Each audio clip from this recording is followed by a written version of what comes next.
പക്ഷെ നമ്മൾ ഉപയോഗിക്കാതെ കൊണ്ട് ഏറ്റവും കൂടുതൽ കറണ്ട് പാഴായി പോകുന്ന 2 വൈദ്യുത ഉപകരണങ്ങൾ തന്നെയാണ് ഒന്ന്. ഹലോ പ്രിയപ്പെട്ടവരെ, നമ്മുടെ ബാങ്ക് അക്കൗണ്ടിൽ ഒരു 10 ലക്ഷം രൂപയൊക്കെ ഉണ്ടെങ്കിൽ ഒരു വർഷം 80,000 രൂപയോളം ഏകദേശം പലിശയൊക്കെ കിട്ടുന്നുണ്ടെങ്കിൽ അതൊരു നല്ല കാര്യമല്ലേ? അത് വീട്ടിൽ ജോലിക്കൊന്നും പോകാതെ ഇരിക്കുന്ന സ്ത്രീകളാണെങ്കിൽ പറയണോ? ജോലിക്ക് പോകുന്ന സ്ത്രീകൾക്കാണെങ്കിൽ ഞാൻ ഇന്ന് പറയുന്ന ആശയം വെച്ചിട്ട് നിങ്ങൾ സേവ് ചെയ്യുന്നതിന്റെ കൂടെ എക്സ്ട്രാ ഒരു 2000-ഓ അല്ലെങ്കിൽ അതിൽ കൂടുതലോ ഒക്കെ തുക നിങ്ങൾക്ക് സേവ് ചെയ്യാനായിട്ട് സാധിക്കും കേട്ടോ. അതുകൊണ്ട് വീഡിയോ എല്ലാവരും മുഴുവനായിട്ട് കാണണം കേട്ടോ. ഇനി വീട്ടിൽ ഇരുന്നു കൊണ്ട് തന്നെ എന്തെങ്കിലും ബിസിനസ് ചെയ്യണമെന്ന ആഗ്രഹമുള്ളവർക്ക് എന്റെ ഈ വീഡിയോയുടെ അവസാന ഭാഗത്ത് വീട്ടിൽ ഇരുന്നു കൊണ്ട് ഞാൻ ചെയ്യുന്ന ബിസിനസിന്റെ ഡീറ്റെയിൽസ് പറയുന്നുണ്ട്. അപ്പൊ അതിന്റെ കൂടെ ചേർന്നിട്ടുണ്ടെങ്കിൽ ഉത്തരവാദിത്തത്തോടെ നമുക്ക് വീട്ടിൽ ഇരുന്നു കൊണ്ട് ബിസിനസ് ചെയ്യാം. അതിലൂടെ ഒരു ചെറിയ വരുമാനം നേടുവാനായിട്ട് സാധിക്കും കേട്ടോ. പണം സേവ് ചെയ്യണമെന്ന് ചിന്തിക്കുമ്പോൾ തന്നെ നമ്മൾ അറിഞ്ഞിരിക്കേണ്ട ഒരു സത്യം എന്താണെന്ന് വെച്ചിട്ടുണ്ടെങ്കിൽ എല്ലാവർക്കും പണം സേവ് ചെയ്യാൻ സാധിക്കുന്നില്ല. മാസം കൃത്യമായിട്ട് വരുമാനം കയ്യിൽ വരുന്നവരും ഉണ്ട്, ഒരു വരുമാനം പോലും ഇല്ലാത്തവരും ഉണ്ട്. അതായത് കൂടുതൽ വരുമാനമുള്ളവർ കൂടുതൽ സേവ് ചെയ്യണമെന്ന നിർബന്ധമൊന്നുമില്ല. അതിലും കൂടുതൽ വരുമാനമുള്ള ജോലിയുള്ള സ്ത്രീകളെക്കാൾ കൂടുതൽ വീട്ടിലുള്ള വെറുതെ ഇരിക്കുന്ന സ്ത്രീകൾ സേവ് ചെയ്യാറുണ്ട് പലപ്പോഴും. അങ്ങനെ വീട്ടിൽ ഇരുന്നു കൊണ്ട് തന്നെ ജോലിക്കൊന്നും പോകാതെ നമുക്ക് പണം സേവ് ചെയ്യണമെങ്കിൽ നമ്മുടെ കയ്യിലേക്ക് ഏതെങ്കിലും രീതിയിലൂടെ പണം വരണം. അതിനുള്ള ഒരേ ഒരു വഴി എന്ന് പറഞ്ഞിട്ടുണ്ടെങ്കിൽ നമ്മുടെ വീട്ടു ചെലവുകൾ നമ്മൾ നേരിട്ട് തന്നെ നടത്തുക എന്നുള്ളതാണ്. ഒരുപക്ഷെ നമ്മുടെ ഭർത്താവോ മക്കളോ ഒക്കെ ആയിരിക്കാം ജോലിക്ക് പോയി വരുമാനം കൊണ്ടുവരുന്നതും, അവരായിരിക്കാം അല്ലെങ്കിൽ കടയിൽ നിന്ന് സാധനങ്ങളായിട്ട് വാങ്ങിക്കൊണ്ടുവരുന്നതും. ഇന്ന് മുതൽ നിങ്ങൾ ഇനി അങ്ങനെ അവരെ കൊണ്ട് സാധനം വാങ്ങിക്കാതെ നമ്മൾ തന്നെ നേരിട്ട് സാധനം വാങ്ങിക്കുക കേട്ടോ. വീട്ടുചെലവ് കുറയ്ക്കുവാനുള്ള കാര്യങ്ങൾ പറയുമ്പോഴേ പെട്ടെന്നൊരു 3 വിഭാഗമായിട്ട് തിരിച്ചിട്ട് പെട്ടെന്ന് പറഞ്ഞു പോകാം. ഞാൻ ഇതേ വിഷയത്തെക്കുറിച്ച് മുൻപും വീഡിയോ ചെയ്തിട്ടുള്ളത് കൊണ്ട് പെട്ടെന്ന് പറഞ്ഞു പോവുകയാണ് കേട്ടോ. പലചരക്ക് പച്ചക്കറി സാധനങ്ങൾ, പഴവർഗ്ഗങ്ങള്, അതുപോലെ പാല്, മുട്ട, ബേക്കറി ഐറ്റംസുകള്, അതുപോലെ ഇറച്ചി, മീന് തുടങ്ങിയിട്ടുള്ള സാധനങ്ങളൊക്കെ വാങ്ങിക്കുമ്പോഴേ നമ്മൾ ശ്രദ്ധിക്കേണ്ട കുറച്ച് കാര്യങ്ങൾ. ഒന്ന്, റീറ്റെയിലായിട്ട് വാങ്ങിക്കാതെ ഹോൾസെയിലായിട്ട് വാങ്ങാൻ പറ്റുന്നവ മാത്രം ഹോൾസെയിലായിട്ട് വാങ്ങിക്കുക. ദീർഘകാലം ഇരുന്നാൽ കേടാവാത്ത സാധനങ്ങൾ ഒന്നിച്ച് അങ്ങനെ ഹോൾസെയിലായിട്ട് വാങ്ങിച്ചു വെക്കാം. അത് നമുക്ക് എപ്പോഴും ഉള്ള പർച്ചേസിങ്ങിന്റെ ചെലവും കുറയ്ക്കും. അതുപോലെ നമുക്ക് ഹോൾസെയിൽ വിലയിൽ കുറച്ച് ലാഭത്തിന് കിട്ടുവാനും ഇടയാകും. വീട് മെയിൻറ്റെയിൻ ചെയ്യുവാനായിട്ടുള്ള ക്ലീനിങ് ഉൽപ്പന്നങ്ങളൊക്കെ ഉണ്ടല്ലോ, അതും അതിനുള്ള ഷോപ്പുകളിൽ നിന്ന് വാങ്ങിക്കുക. ക്ലീനിങ് ഉൽപ്പന്നങ്ങളല്ലേ, നമ്മൾ ഡയറക്റ്റ് കയ്യിൽ പറ്റാത്ത സാധനങ്ങളൊക്കെ ആണെങ്കിൽ അത് അതിനുള്ള ഷോപ്പുകളിൽ നിന്ന് വാങ്ങിക്കുക. പരസ്യം മാത്രം നോക്കി വില കൂടിയ ഐറ്റം വാങ്ങിക്കാതിരിക്കുക. അല്ലെങ്കിൽ അതിനുള്ള കിറ്റുകൾ വാങ്ങിച്ചിട്ട് നമ്മൾ മിക്സ് ചെയ്ത് എടുക്കാം. അപ്പൊ നമ്മൾ 10 ലിറ്ററിന്റെ ഒക്കെ കിറ്റുകൾ വാങ്ങിച്ചിട്ട് നമ്മൾ മിക്സ് ചെയ്തെടുക്കുമ്പോൾ നമുക്ക് ചിലപ്പോൾ 2 ലിറ്റർ ഒക്കെ ആയിരിക്കും ആവശ്യം വരിക. ബാക്കി അടുത്തുള്ള വീടുകളിലൊക്കെ കൊടുത്തിട്ടുണ്ടെങ്കിൽ നമുക്ക് ഈ കിറ്റ് വാങ്ങിച്ചതിന്റെ പൈസ നമുക്ക് ലാഭിക്കാനായിട്ട് സാധിക്കും. അപ്പൊ അങ്ങനെ അത് വാങ്ങിക്കുക. അതുപോലെ മുളക്, മല്ലി, പച്ചരി പൊടിപ്പിക്കുന്നത്, ഗോതമ്പ് പൊടി, അങ്ങനെയുള്ള സാധനങ്ങളൊക്കെ ഉണ്ടല്ലോ, നമ്മളിത് പാക്കറ്റായിട്ട് വാങ്ങിക്കാതെ കൊണ്ട് ഹോൾസെയിലായിട്ട് ഇത് മുഴുവനെ വാങ്ങിച്ചിട്ട് മല്ലി, മുളകും, ഗോതമ്പ്, പച്ചരിയൊക്കെ മുഴുവനെ വാങ്ങി കഴുകി ഉണങ്ങി പൊടിപ്പിക്കുക. മസാല ഐറ്റംസുകളൊക്കെ, സാമ്പാർ പൊടിയൊക്കെ നമുക്ക് അങ്ങനെ ചെയ്യാൻ പറ്റും. അപ്പൊ ഇതൊക്കെ നമുക്കൊരു 3 മാസം 6 മാസത്തേക്കൊക്കെ നമുക്ക് പൊടിച്ചു വെക്കാൻ പറ്റും കേട്ടോ. എപ്പോഴും ഈ മല്ലി, മുളകൊക്കെ പൊടിച്ചു വെക്കുമ്പോൾ ആദ്യം വലിയ പാത്രങ്ങളിൽ അടച്ചു വെക്കുക. എന്നിട്ട് നമുക്ക് സ്ഥിരം ഉപയോഗിക്കുന്നത്, ഡെയിലി ഉപയോഗിക്കുന്നത് എപ്പോഴും ചെറിയ ടിന്നുകളിൽ വെച്ചിട്ട് ഉപയോഗിക്കുക. എപ്പോഴും നമ്മൾ ഈ സ്റ്റോർ ചെയ്യുന്ന വലിയ പാത്രങ്ങൾ അടയ്ക്കുകയും തുറക്കുകയും ചെയ്യാതിരുന്നാൽ മതി. അതൊരു 6 മാസത്തോളം ഒന്നും കേടാവാതെ തന്നെ ഇരിക്കും. ഒരുപാട് തണുപ്പടിക്കാത്ത സ്ഥലങ്ങളിൽ ഭദ്രമായിട്ട് സൂക്ഷിച്ചു വെക്കണമെന്നേ ഉള്ളൂ. ഭക്ഷണ സാധനങ്ങൾ, പച്ചക്കറി സാധനങ്ങളൊക്കെ ഉണ്ടല്ലോ, നമുക്ക് സീസണിൽ കിട്ടുന്നത് നമ്മൾ മാക്സിമം ഉപയോഗപ്പെടുത്താൻ നോക്കുക. ചക്ക, മാങ്ങ, അതുപോലെയുള്ള കപ്പ, പല പല സാധനങ്ങൾ നമുക്ക് സീസണിൽ പല സാധനങ്ങൾ കിട്ടും. നാരങ്ങയൊക്കെ ആണെങ്കിൽ ചില സീസണുകളിൽ വില കുറവായിരിക്കും. മാങ്ങയ്ക്ക് വിലക്കുറവുള്ള സീസൺ ഉണ്ട്. അപ്പോൾ അതിന് രൂപഭേദം വരുത്തിയിട്ട് കേടാവാത്ത രീതിയിൽ സൂക്ഷിച്ചു വെക്കാൻ എല്ലാവർക്കും അറിയാലോ, ഞാൻ പ്രത്യേകിച്ച് പറയണ്ടല്ലോ. നമ്മുടെ വീട്ടിൽ തന്നെ ഒരേ സമയം തന്നെ കുറെ കാന്താരി ചെടിയിൽ നിന്ന് കാന്താരി മുളകുകൾ കിട്ടി. നമുക്ക് എന്തായാലും 1 ദിവസം 2 ദിവസം കൊണ്ട് ഈ കാന്താരി മുളക് ഉപയോഗിച്ച് തീർക്കാൻ പറ്റില്ല. അപ്പൊ അത് ഉണങ്ങിയൊക്കെ സൂക്ഷിച്ചു വെക്കാൻ സാധിക്കും. അങ്ങനെ നമ്മൾ പണ്ടുള്ളവർ ചെയ്യുന്നത് പോലെ കുറെ സാധനങ്ങൾ അങ്ങനെ നമുക്ക് സ്റ്റോർ ചെയ്ത് വെക്കാം. ഞാനിവിടെ കുറെ സാധനങ്ങൾ സ്റ്റോർ ചെയ്ത് വെച്ചിട്ടുണ്ട്. അത് മാങ്ങയൊക്കെ ആണെങ്കിൽ തന്നെ ഇതുപോലെ ഉണക്കിയും വെക്കാം കേട്ടോ.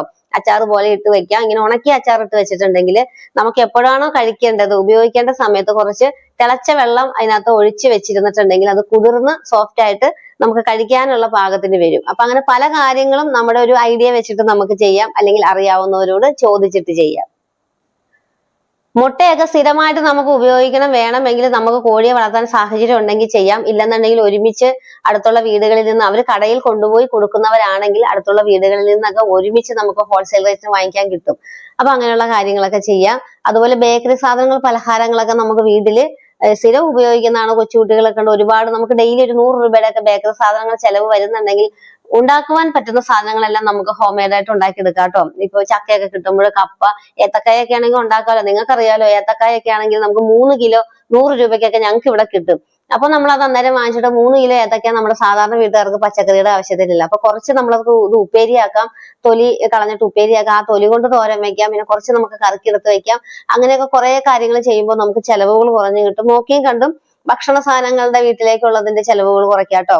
ഇനി അടുത്തത് കറണ്ട് ബില്ല്, ഫോണിന്റെ റീചാർജ്, പത്രം ഒക്കെയാണ്. പത്രമൊന്നും ആരും വായിക്കുന്നില്ലെങ്കിൽ വെറുതെ പണ്ട് തുടങ്ങിയുള്ള ഒരു ശീലമായിട്ട് പത്രം വെറുതെ വാങ്ങിച്ചിട്ടിട്ട് കാര്യമില്ല. രാവിലെ തുടങ്ങി നമ്മളെല്ലാവരും ജോലിക്ക് പോകുന്നു, പിള്ളേര് പഠിക്കാൻ പോകുന്നു, ആരും പത്രം വായിക്കുന്നില്ലെങ്കിൽ അതങ്ങ് ഒഴിവാക്കുന്നതല്ലേ നല്ലത്. ഇപ്പോൾ എല്ലാം മൊബൈലിലും ടിവിയിലും എല്ലാം കാണാമല്ലോ. അപ്പൊ അങ്ങനെ ചെയ്യുക. ആവശ്യമില്ലാത്ത ഫാന് ലൈറ്റൊക്കെ ഓഫ് ചെയ്യുക. AC ഒക്കെ വെറുതെ പകലൊന്നും ചില സ്ത്രീകൾ എല്ലാവരും പുറത്തു പോയി കഴിയുമ്പോൾ ഉച്ചയ്ക്കൊക്കെ AC ഇട്ടൊക്കെ കിടക്കുന്നവരും ഉണ്ട്. വെറുതെ കറണ്ട് ബില്ല് കൂട്ടുന്നത് എന്തിനാ? നമ്മുടെ പ്രിയപ്പെട്ടവർ പുറത്തു പോയിട്ടൊക്കെ കഷ്ടപ്പെടുമ്പോൾ നമ്മളും കറണ്ട് ബില്ല് കൂട്ടണം. സാധാരണക്കാരൊക്കെ ആണെങ്കിൽ തീരെ ചൂടുള്ള സമയത്തൊക്കെ AC ഒക്കെ ഉപയോഗിക്കാം. നമ്മളിങ്ങനെ പോയി റെസ്റ്റ് ഉച്ചയ്ക്ക് എടുക്കുന്ന സമയത്താണല്ലോ നമ്മൾ AC ഉപയോഗിക്കുന്നത്. അല്ലെങ്കിൽ നമ്മൾ എന്തെങ്കിലും ഒരു ജോലി ചെയ്തുകൊണ്ടിരിക്കുകയാണെങ്കിൽ ആരും AC ഉപയോഗിക്കില്ല.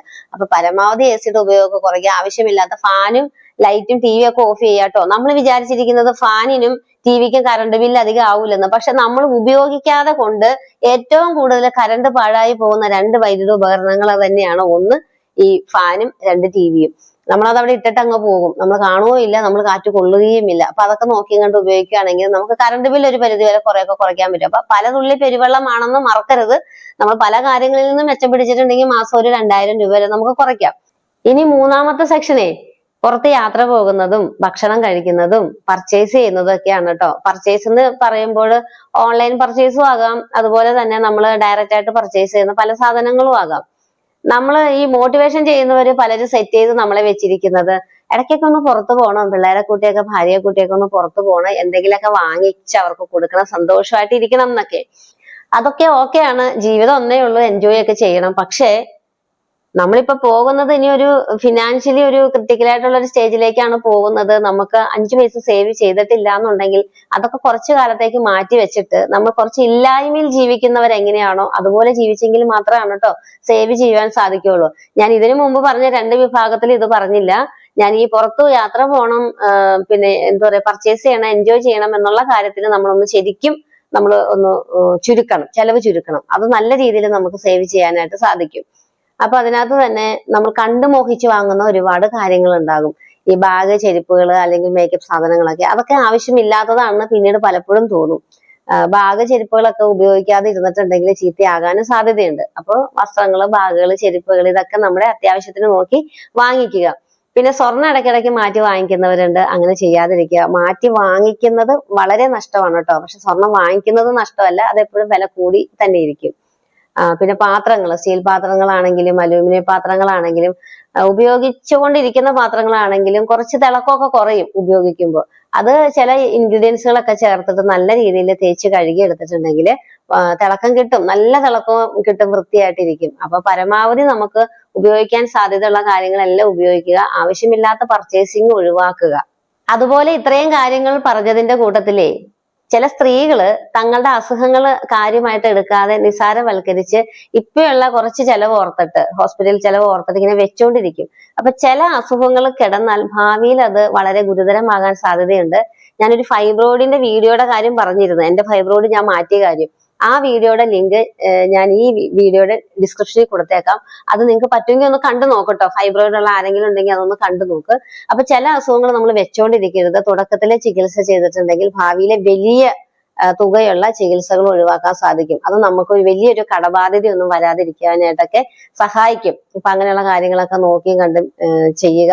പുറത്തുനിന്നുള്ള ഭക്ഷണമൊക്കെ അനാരോഗ്യകരമാണ്. നമ്മൾ ഹെൽത്തി ആയിട്ടുള്ള വീട്ടിലെ ഫുഡ് കഴിക്കുക, നല്ല എക്സസൈസ് ഒക്കെ ചെയ്യുക, യോഗയോ എക്സസൈസോ ഒക്കെ പ്രാക്ടീസ് ചെയ്യുക, ആരോഗ്യമായിട്ടൊക്കെ ഇരിക്കുക. ഇനി വീട്ടിൽ ഇരുന്നു കൊണ്ട് തന്നെ എന്തെങ്കിലും ബിസിനസ് ചെയ്യണമെന്നുള്ളവർക്കായിട്ട് നമ്മുടെ ബിസിനസിന്റെ ഡീറ്റെയിൽസ് പറയുവാണ് കേട്ടോ. അപ്പൊ ഈ യൂട്യൂബ് ചാനലിലൂടെ സ്ത്രീകളുടെ ഒരു ഗ്രൂപ്പ് നമ്മൾ ക്രിയേറ്റ് ചെയ്തിട്ടുണ്ട്. വാട്സപ്പ് കമ്മ്യൂണിറ്റി ആണ്. ആ കമ്മ്യൂണിറ്റിയുടെ ലിങ്ക് ഈ വീഡിയോയുടെ കമന്റിന്റെ താഴെ ഞാൻ പിൻ ചെയ്ത് കൊടുത്തേക്കാം. അപ്പൊ ആ ലിങ്കിൽ ക്ലിക്ക് ചെയ്ത് നിങ്ങൾക്ക് ആ കമ്മ്യൂണിറ്റിയിലേക്ക് ജോയിൻ ചെയ്താൽ മറ്റുള്ളവരുടെ കോൺടാക്ട് ഡീറ്റെയിൽസ് ഒന്നും കാണുവാൻ സാധിക്കില്ല. എന്നെ മാത്രമേ നിങ്ങൾക്ക് കാണാൻ സാധിക്കുകയുള്ളൂ. അപ്പൊ അതിലൂടെ ഷെയർ ചെയ്യുന്ന ഡ്രസ്സുകളുടെ ഫോട്ടോസ് കാണാം കേട്ടോ. ഇപ്പോ നമ്മൾ ഡ്രസ്സിന്റെ ബിസിനസ് ആണ് ചെയ്യുന്നത്. അപ്പൊ ഇതുപോലുള്ള ഡ്രസ്സുകൾ കാര്യങ്ങളാണ്. ഇതാണ് എന്റെ വാട്സപ്പ് നമ്പർ. അല്ലെങ്കിൽ വാട്സപ്പിലേക്ക് നിങ്ങൾ മെസ്സേജ് അയച്ചാൽ മതി. ഞാൻ ഗ്രൂപ്പിന്റെ ലിങ്ക് ഷെയർ ചെയ്ത് തരാം. അപ്പൊ ജയ്പൂർ കോട്ടൺ ചുരിദാർ മെറ്റീരിയലുകൾ ഉണ്ട്, റെഡിമെയ്ഡ് ചുരിദാറുകൾ ഉണ്ട്. 3 പീസ് ചുരിദാർ സെറ്റിനൊക്കെ നമുക്ക് 1000-ൽ താഴെയാണ് കേട്ടോ വില വരുന്നത്. അപ്പൊ അതുപോലെ മൽക്കോട്ടൺ സാരികളൊക്കെ ഉണ്ട്. പിന്നെ നമ്മുടെ കേരളത്തിലെ ട്രഡീഷണൽ വെയർ ആയിട്ടുള്ള സെറ്റ് സാരി, സെറ്റ് മുണ്ടുകൾ, ധാവണി സെറ്റുകളൊക്കെ ഉണ്ട് കേട്ടോ.